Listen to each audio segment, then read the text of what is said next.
तुम्ही पण घरी बनवून बघा. तसं पौष्टिकही आहे ना, घाबरलंच पाहिजे. काय कोणी कमेंट करून सांगू नका तूच का नाही बनवलंस म्हणून. पर कणकवलीतली घरगुती रेसिपी आहे, तुम्ही पण घरी तसंच करून बघा. कमी एफर्ट मध्ये करायचं असेल तर असं करा. आपलं पीठ थंड होईपर्यंत ना, हेच मला सांगायचं होतं की एका ग्लासाचं माप घेतलंय. बनवायचे म्हणून राहिलेले, आता आपण आज बनवायला घेतलं. इकडे बघा अक्षताचं काय सुरू आहे. खोबरं किसणं. आणि खोबरं का किसते अक्षता? आज आपण पातोळे बनवणार आहे हळदीच्या पानातले. हळदीच्या पानातल्या पातोळ्या. हळदीची पानं कशी आता पावसातच मिळतात आणि आता आई आलेली ती घेऊन आली येताना. बनवायचे म्हणून राहिलेले, आता आपण आज बनवायला घेतले हळदीच्या पानातल्या पातोळ्या. चला आता खोबरं किसून घेते अक्षता. किती खोबरे घेतले? आपल्यावर आहे आपण किती घेऊ तेवढं. आपल्याकडे ना हे सगळे ना अभिषेक केला ना आपण शंकर मंदिरात, ते सगळे ना प्रसादाचे म्हणजे देवाचे नारळ होते, मग त्याचं काहीतरी गोडच बनवायचं ना. आणि ते पण मागच्या सोमवारचा अभिषेक होता आणि ह्याच सोमवारी आम्ही त्याचं बनवतो. सोमवारच्या अभिषेकचा नारळ सोमवारच्या गोडासाठी स्पेशल. तर हे टोटल मला वाटतं हे 2-2.5 नारळ आहेत. किसून घेते. छोट्या साईजचा 1-2 होते आणि एक मोठा होता. चला त्याला नारळ किसून घेऊ द्या आणि मग पुढची रेसिपी दाखवायला परत आपण भेटू. मी ना ह्या एका ग्लासाचं माप घेतलंय. आता आपण पहिलं ना उकड जे आपण खोबरं किसून घेतलं ना, मी गुळ पण घेतलंय, म्हणजे तुम्हाला किती गोड हवं त्या हिशोबाने तसं गुळ घ्या तुम्ही. आणि आता आपण पातोळे बनवण्यासाठी उकड काढून घ्यायची. मग मी हे 1 ग्लास पीठ घेतलंय, तेवढंच 1 ग्लास पाणी घेतलंय, ते इथे मी उकळत ठेवलंय. म्हणजे या ग्लासाचं माप आहे. जेवढं म्हणजे मोदकाचं जसं आपण पीठ भागवतो ना त्याच प्रकारे करायचं.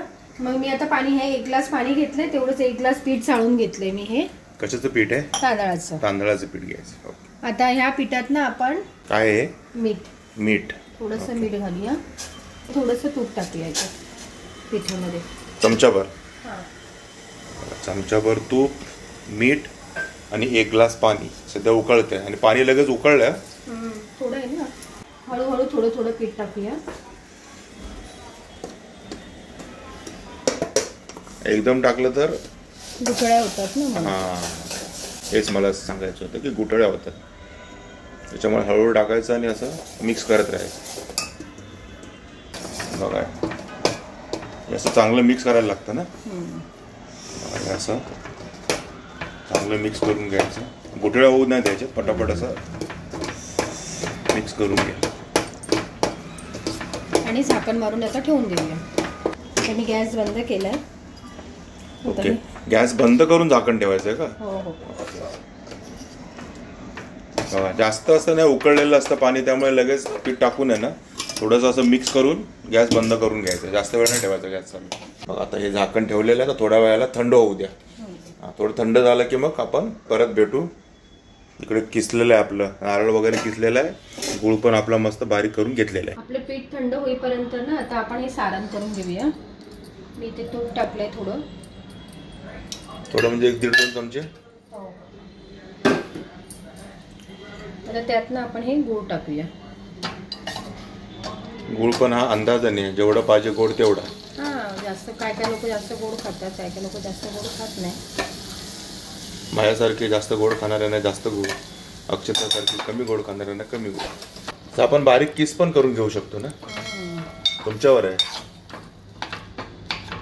हे कसं फक्त थोडा बारीक करून घेतलाय, तुम्ही एकदम किसून पण घेऊ शकता, तुमच्यावर आहे. वितळतो ना तो, म्हणून मी काय जास्त एफर्ट घेतले नाही. कमी एफर्ट मध्ये करायचं असेल तर असं करा. हिने सांगितलं अक्षताने. हा गुळ ना आपला वितळत आलाय.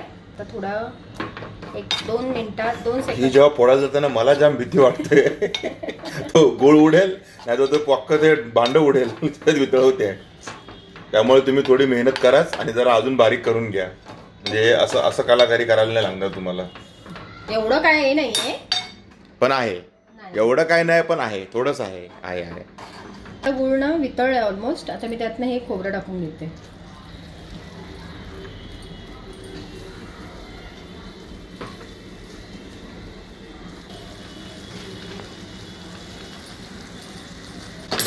चांगलं मिक्स करून घेऊया. गुळाबरोबर चांगलं मिक्स करून घ्यायचं ना. आणि गॅस काय मीडियम ठेवायचा की स्लो? मीडियम ठेव, म्हणजे मिक्स होईपर्यंत थोडं मीडियमच राहू द्या.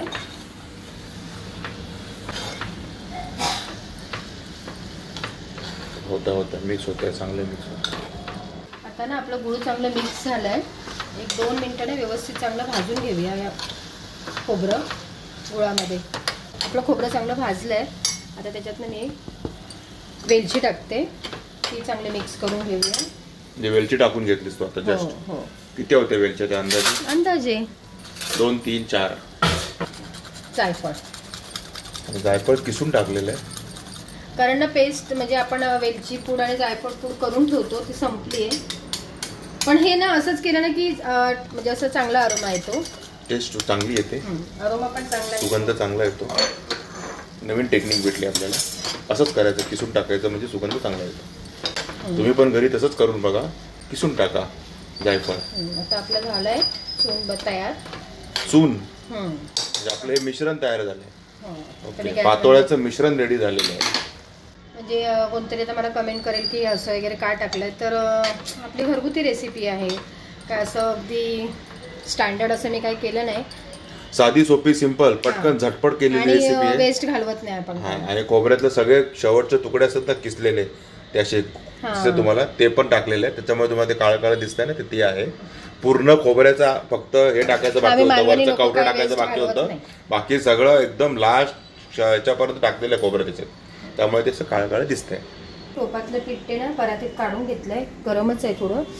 हलक्या हलक्या हाताने ना चांगलं मळून घ्यायचं ते व्यवस्थित. आपलं चपातीचं कणिक मळतो तसं.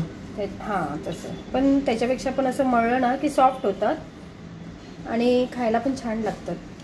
नाही पण मळताना चपाती पिठासारखंच मळायचं. सिंपल जशी आपण कणिक नेहमी मळतो तशी मळून घ्यायची, कणिक करून घ्यायची त्याची, बरोबर ना? हो.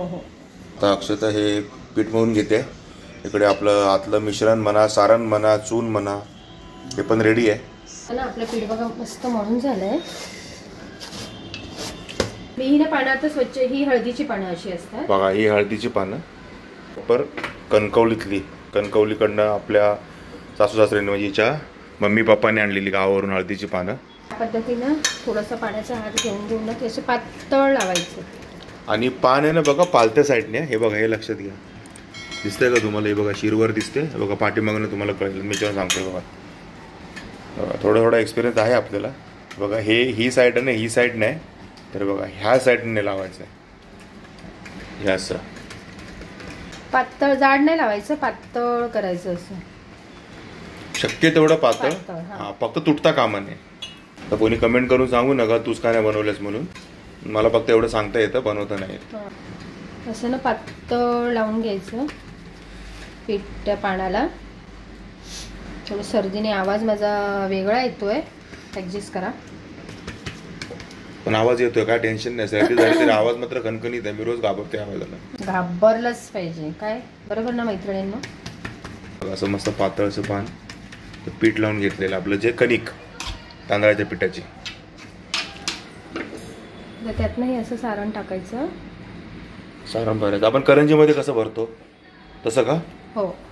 ते मला असं का फील देतं, हे मोदकासारखं लागणार आहे? फक्त ह्या हळदीच्या पाण्याची टेस्ट येणार. आणि हळदीचे पानं तर सगळ्यांनाच माहिती की म्हणजे किती शरीरासाठी चांगलं असतं. म्हणजे हळद जनरली हळद सगळी शरीराला चांगली असते. मग हे हळदीच्या पाण्यातलं त्याचं पौष्टिकही आहे ना. सर्व सारण भरून घेतलेलं आहे. एका साईडने भरलं तरी चालेल आणि फक्त हे असं फोल्ड करायचं. ओके, एकच फोल्ड. एकच फोल्ड, बाकी काहीच नाही बघा. आणि पानं ह्या साईजचे, जरा जास्त मोठी असतील तर अर्धी करून वापरली तरी चालते. आमची पानं एकदम एक्झॅक्ट साईजचीच आहेत, असं मला एक पानात पूर्ण भरलं गेलं आमचं. आता हे मी आणि इकडे आपलं हे ऑलरेडी पाणी गरम करत ठेवलंय. आता हे अशी ना एक एक करून. हे आपलं उकडीचं भांड आहे ना. बघा, स्पेशल उकडीचं भांड आहे. मोदक वगैरे याच्यातच करते अक्षता, उकडवते म्हणजे. याच्यात हे आता आपण ठेवलेलं आहे, एक पीस ठेवतोय हळदीचं पान रेडी करून. आणि इकडे आता दुसरा पान रेडी होत आहे बघा. हे दुसरं चालू आहे बनवायचं आपल्याला पातोळे. आणि हे पान बघा अर्ध करून घेतलं. म्हणजे जास्त मोठं असं तर तुम्ही अर्ध करू शकता, कारण अर्ध केलं जास्त सोयीस्कर पडेल, कारण बघा याच्यात बसलं पण पाहिजे नाही. हे बघा, हे पूर्ण बसलंय, दिसतंय का तुम्हाला? त्याच्यापेक्षा मोठी पानं घेतली तर मग कुठे बसणार. हे बघा असं ना एकदम पातळ लावून घ्यायचं पाण्याच्या हातावर. आणि पूर्ण पानभर लागलंय. हे बघा पूर्ण पानभर लागलंय. आणि ह्याच्यात आपण भरूया चून, सारण, मिश्रण. एका साईडलाच भराय, म्हणजे असं एका साईडला भरलं तरी चालतं, असं काही नाही, कारण ते त्याच्यावर पाणी येणारच आहे ना, फोल्ड करणार. फोल्ड करून. आता हे असं चला दुसरी पातोळी पण आपली रेडी झाली आहे स्टीमसाठी. म्हणजे हे बघा इकडे जायला आता कसं करू ना आपण आता सगळ्या बनवून घेऊया. म्हणजे मी 4-5च करणार आहे, मी काय जास्त नाही करणार आहे. ओके, तू सर्व आता हळूहळू एक एक एक करून असं उकडायला ठेव. आता ना आपल्या ह्या पातोळ्या रेडी झाल्यात. मी एक 15 मिनटं ना म्हणजे जसे मोदक आपण उकडतो ना त्याच पद्धतीने उकडायचे. आणि हे बघा हे असं निघतं आणि हे मस्त टेम्पटिंग दिसतंय, खायला रेडी आहे. पान असं काढायचं आणि आता हे करून खायचं. हे बघा ही आपली पातोळी झाली आहे तयार, दिसते का तुम्हाला? आणि अशा अजून बऱ्याच आहेत आतमध्ये. बरेच म्हणजे मी 4-5च केले. 4-5 केलेत. बरेच म्हणजे ह्या 2+2 हा 4-5 आहेत. त्यातनं ह्या बघा मस्त रेडी झालेल्या आहेत पातोळ्या रेडी. तुम्ही पण घरी बनवून बघा. अक्षताने मस्त अशा पातोळ्या बनवलेल्या आहेत.